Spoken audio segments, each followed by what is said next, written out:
नमस्कार विद्यार्थियों, भगवान श्री राम शिक्षा संस्थान में आप सबका स्वागत है।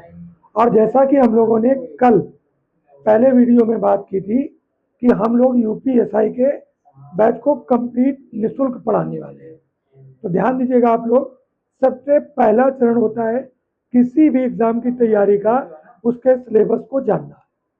और दूसरा चरण होता है उस सिलेबस के अकॉर्डिंग हमें अपनी रूपरेखा तैयार करनी, यानी जो उसके पहले वर्षों के पेपर हैं उनको देखना। तो हम लोग आज यूपीएसआई की तैयारी के लिए पहले चरण यानी कि हम उसके सिलेबस को देखने वाले हैं। सबसे पहला जो हमारा चरण है वो है यूपीएसआई के सिलेबस को देखना। तो आज हम लोग बात कर रहे हैं यूपीएसआई के सिलेबस पे। देखते हैं हम लोग कि हिंदी जो है, यानी हमें पूरी हिंदी पढ़नी है मुख्य रूप से, लेकिन उसमें एक चीज ध्यान देनी है कि सबसे पहले हम उन टॉपिक को कवर करें जो यहाँ पर दिए गए सिलेबस। जो लोग भी पढ़ाई कर रहे हो, सब लोगों को ध्यान देना है कि सिलेबस आपके पास जरूर होना चाहिए। यानी यदि बिना सिलेबस के आप लोग पढ़ाई करते हो तो वो अधूरी ही रहेगी। पढ़ने के कुछ तरीके उसमें ध्यान देना है कि सबसे पहले आपके पास सिलेबस होना चाहिए। दूसरी बात है कि पुराने वर्षों में जो पेपर हुए उनको जरूर आपको एक बार पहले देखना चाहिए और फिर तैयारी के उपरांत उनको दोबारा फिर से देखना चाहिए। तो इन सब पे हम लोग बात करते रहेंगे बारी बारी से कि कहाँ पर किस चीज़ पे ज़्यादा फोकस करना है। आज का जो वीडियो है इन्हीं सब बातों को लेकर के है कि सिलेबस क्या है और हमें इसको किस तरीके से इसकी तैयारी करनी है। देखते हैं। तो अभी देखो, पहला जो हमारा है वो है हिंदी और अन्य भारतीय भाषाएं। तो अगर हम हिंदी की और अन्य भारतीय भाषाओं की बात करें तो आप लोग ध्यान दें कि कौन कौन सी हिंदी में अन्य भारतीय भाषाएं हैं। अगर वैसे यहाँ पर देखा जाए तो हिंदी और उसकी बोलियां जो है टॉपिक दिया होना चाहिए, जो कि ज़्यादा बेटर है। भारतीय भाषाएं में तो दक्षिण भारत की भी भाषाएं आ जाएंगी और उनके बारे में आपको नहीं पढ़ना है। ठीक है, तो यहाँ पर हम लोग जो पढ़ेंगे वो हिंदी और अन्य भारतीय भाषाओं में केवल अगर पढ़ेंगे तो यहाँ पर लिपि वगैरह उसकी जान ले, वो अलग का मैटर है। आगे देखो, हिंदी चतुर्थांश, यहाँ पर चतुर्थांश ना होकर के, ठीक है, क्या होगा, हिंदी का गद्यांश। यानी जो हमारे सामने एक पैसेज आता है उस पैसेज को हम लोग पढ़ के उसके उत्तर देते हैं, तो वो होगा। ठीक है, अगला देखो, हिंदी व्याकरण, अब व्याकरण दे दिया तो व्याकरण में तो सब कुछ आ जाएगा हिंदी का। पर्यायवाची, इन पे मुख्य रूप से फोकस करो। विलोम शब्द, एकार्थी शब्द, अपठित बोध, यानी पढ़ करके उसके उत्तर देना। ठीक है, यहाँ पर हो सकता है कुछ मिसप्रिंट हो, इसको हम लोग देख लेंगे बाद में यहाँ पर क्या दिया है। आगे देखो, तद्भव एवं तत्सम, उपसर्ग प्रत्यय, संधि समास, वाक्यांश के लिए शब्द निर्माण, यानी वाक्यांश के लिए एक शब्द। ठीक है, लोकोक्ति मुहावरे जानते हो, त्रुटिपूर्ण से संबंधित अनेकार्थी शब्द, यानी कुछ त्रुटियां हो सकती हैं, उनकी बात करेंगे हम लोग। आगे देखो, रहेगा हमारा वाक्य संशोधन, ठीक है, करण, ठीक है, लिंग वचन।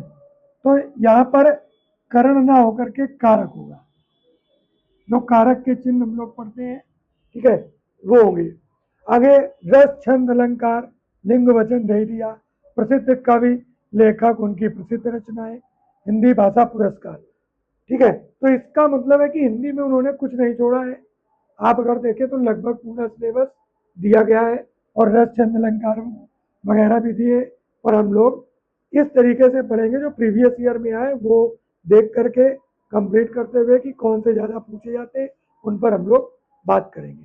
अच्छा, आगे हम लोग देखते हैं कि आगे क्या होगा। तो भारत और उसके आसपास के देखेंगे। सामान्य ज्ञान, सामान्य ज्ञान में क्या है, भारत और उसके आसपास के देश, यानी अगर देखा जाए तो भूगोल के अंतर्गत आ जाएगा। जिसको हम जियोग्राफी बोलेंगे, वैज्ञानिक प्रगति और विकास, इसको देखें तो थोड़ा सा ये करंट से रिलेटेड भी रहेगा, ठीक है। वैसा तो ये साइंस का पोर्शन होता है, पर जिस तरीके से पीएससी वगैरह में क्वेश्चन बनते हैं उसी का छोटा रूप देखा जाए तो इसके अंतर्गत इस टाइप के क्वेश्चन बनेंगे। राष्ट्रीय अंतर्राष्ट्रीय पुरस्कार, ये भी करंट का हो गया। भारतीय भाषाएं, यहाँ पर भी वही बात हो गई, पुस्तकें, लेखक, ये अभी पहले भी हम लोग बात कर चुके हैं, पर ये चूंकि जीएस में है, ये आपको ध्यान रखना है। तो जीएस में है तो यहाँ पर जीएस से रिलेटेड किताबों की बात होगी, वहां पर हिंदी से रिलेटेड किताबों की बात होगी। राजधानियां और मुद्राएं, खेल और महत्वपूर्ण एथलीट, जो खेल से संबंधित जो महान हस्तियां होती हैं उनके बारे में, जो करंट में पदक वगैरह जीतते हैं उनके बारे में ये पढ़ना है। आगे हम लोग पढ़ते हैं, देखो आगे देखते हैं। आगे है आपका कानून और संविधान, यानी अगर हम बात करें तो यहाँ पर क्या होगा, कानून की और संविधान की बात होगी, तो यानी यहाँ पर जो भी हमारे समाज में क्रिमिनल होते हैं, ठीक है, अपराधी होते हैं, उनको रोकने के लिए जो प्रावधान किए गए हैं उन पर बात होगी। मानव अधिकार की बात होगी, ट्रैफिक के नियम, राष्ट्रीय सुरक्षा के मुद्दे, अपराध और दंड के सिद्धांत, जो भी सीआरपीसी आईपीसी चलती थी, अब फिलहाल उसमें चेंजमेंट हुआ है, उसके बारे में बात करेंगे। आत्मरक्षा के कौन कौन से अधिकार हम लोगों के पास है, बुनियादी कानूनी ज्ञान, ठीक है, कानूनी का जो बेसिक नॉलेज होता है वो हमें पता होना चाहिए।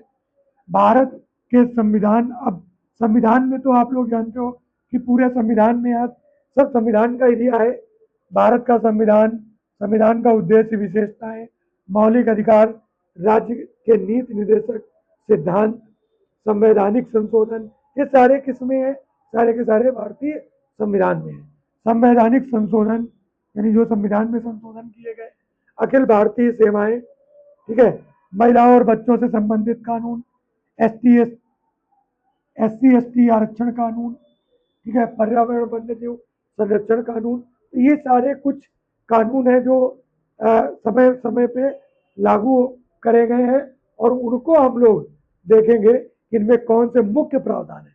बहुत ज़्यादा इसमें नहीं उलझना है, लेकिन बेसिक बातें इन सब की हमें पता होनी चाहिए। आगे अब मैथ की बात आ गई, यानी गणित में देखते हैं तो संख्या प्रणाली, सरलीकरण, बड़े बेसिक चैप्टर है। एचसीएफ और एलसीएम, ठीक है, और तालिका ग्राफ, जिसको आप लोग जो है डायग्राम बोलते हैं, दशमलव भिन्न, चक्रवृत्त और साधारण ब्याज, साझेदारी, लाभ हानि, समय और कार्य अनुपात समानुपात, परसेंटेज, ठीक है, यानी प्रतिशत, और क्षेत्र मिति, ठीक है, ये सारे हो गए। अब आते हैं अगले टॉपिक पर, तो वो है हमारा मानसिक क्षमता परीक्षण। इसमें तार्किक आरेख, प्रतीक संबंध व्याख्या, संहिताकरण बोध परीक्षण, शब्द निर्माण परीक्षण, अक्षर और संख्या श्रृंखला, शब्द और वर्णमाला समानता, सामान्य ज्ञान परीक्षण, ठीक है, अक्षर और संख्या कोडिंग, दिशा बोध परीक्षण, डेटा की तार्किक व्याख्या, तर्क की प्रबलता, निहित अर्थों का निर्धारण, संबंध और सादृश्य परीक्षण। तो ये अगर देखा जाए तो इसको बुद्ध लब्धि नाम से दिया है, लेकिन ये दोनों चैप्टर मिले हुए ही हैं। वो और ये देखा जाए दोनों एक ही बात है।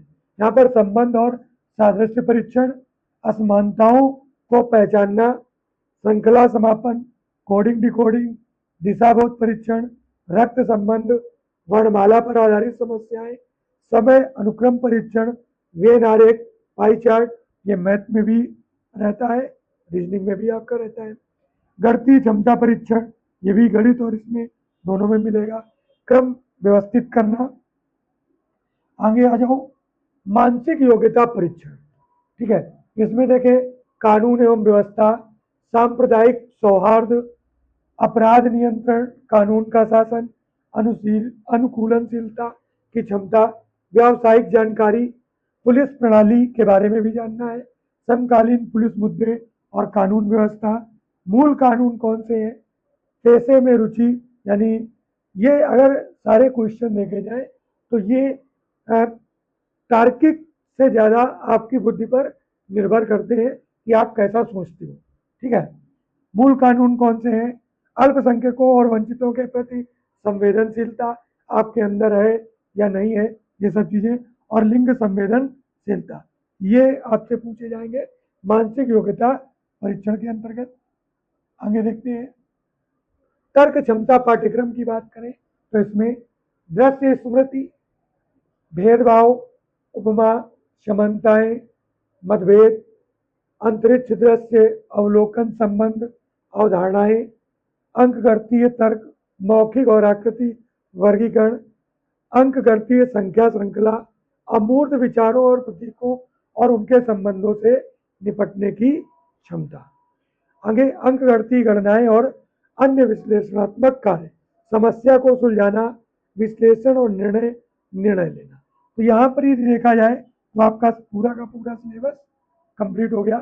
लेकिन एक चीज आपको यहाँ पर बहुत अच्छे से ध्यान देनी है, और वो ये है कि ये जो भी टॉपिक आपको दिए गए हैं, ये टॉपिक आपको पता कैसे चलेंगे कि कौन सा टॉपिक क्या है और इसके अंतर्गत हमें क्या पढ़ना है। तो जो भी विषय के विशेषज्ञ हैं वो आपको ये बताएंगे कि कौन सा टॉपिक जो दिया गया है उसमें क्या आपको पढ़ना है। और बड़ा भारी भरकम सिलेबस देखने में आपको लगेगा, जबकि ऐसा है नहीं, और इसमें ज़्यादा उलझने की ज़रूरत नहीं है। हम लोग इसको बड़े आराम से सिलेबस को कंप्लीट करेंगे और एक एक दो दो दिन की क्लास में हर चैप्टर समाप्त हो जाएगा। तो आप लोग देखेंगे कितने चैप्टर हैं, और अलग अलग शिक्षकों द्वारा जब इनको पढ़ाया जाएगा, और प्रत्येक सिलेबस में 1 से 2 क्लासें, प्रत्येक चैप्टर में 1 से 2 क्लासें ही ली जाएंगी। और जब आप प्रीवियस ईयर क्वेश्चन देखोगे, अभी जो पिछले पेपर हुए हैं उनमें देखोगे कि बहुत ज़्यादा, अगर देखा जाए तो बहुत ज़्यादा कठिन चीज़ें उसमें नहीं पूछी गई। अच्छा, आपको पेपर कैसे करना है तो वो भी चीज़ें आपको ध्यान रखनी है कि सबसे अधिक अगर देखा जाए तो जो हिंदी है, हिंदी पे फोकस करना है, 40 क्वेश्चन है आपके हिंदी के। अगर हम रीजनिंग की बात करें तो रीजनिंग में लगभग आपके 50 क्वेश्चन, क्योंकि जो मैथ होती है ना, मैथ में भी थोड़ा सा रीजनिंग का रोल रहता है।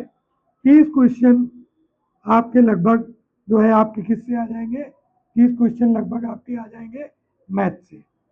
तो 30 क्वेश्चन आपके हो गए किसके, गणित के। ठीक है, और इसके बाद जो आपके 40 क्वेश्चन बचे वो बाकी सब मिला करके है। तो आपको जो फोकस करना है मुख्य रूप से वो हिंदी पे। यहाँ पर आप लगभग 37 से 38 नंबर आसानी से ला सकते हैं, और यहाँ रीजनिंग में भी 50 में 45 आसानी से ला सकते हैं। अगर आप मैथ में यानी अगर गणित में हम बात करें, आप 20 क्वेश्चन भी लाते हैं और यहाँ 20 क्वेश्चन ही लाते हैं तो भी आपका एक अच्छा खासा स्कोर हो जाएगा। यानी अगर आप देखें 7 5 12, ठीक है, और 4 4 8 तो 10 2 12, 122 क्वेश्चन। बहुत कम मेहनत में आप इन नंबरों तक पहुंच सकते हैं यदि आप इन दो चीज़ों पर मेहनत करें। यानी हमने आपसे क्लास शुरू होने के पहले ही बताया है कि जो तरीके से नहीं पढ़ेगा उसका यूपीएसआई में सेलेक्ट होना कठिन है, लेकिन जो तरीके से पढ़ेगा उसको सेलेक्ट होना बहुत ज़्यादा कठिन नहीं रहेगा। यहाँ पर जो 30 क्वेश्चन मैथ के आएंगे उनमें से आराम से आप 20 क्वेश्चन, यदि आप थोड़ी ठीक ठाक मैथ कर लेते हैं तो 20 क्वेश्चन आप कर पाएंगे। रीजनिंग और हिंदी स्कोरिंग सब्जेक्ट है, इनमें आपको अच्छा स्कोर करना ही पड़ेगा, और इस स्कोर के बल पे ही आप लोग सेलेक्ट होंगे। तो आज हमने सिलेबस की बात की है और उसके अलावा बात की है कि आपको फोकस कैसा रखना है। नेक्स्ट क्लास में हम लोग सबसे पहले एक प्रीवियस ईयर क्वेश्चन पेपर देखेंगे, और उन क्वेश्चन को देखने के बाद हमारी विधिवत कक्षाएं जो है वो शुरू हो जाएंगी। धन्यवाद।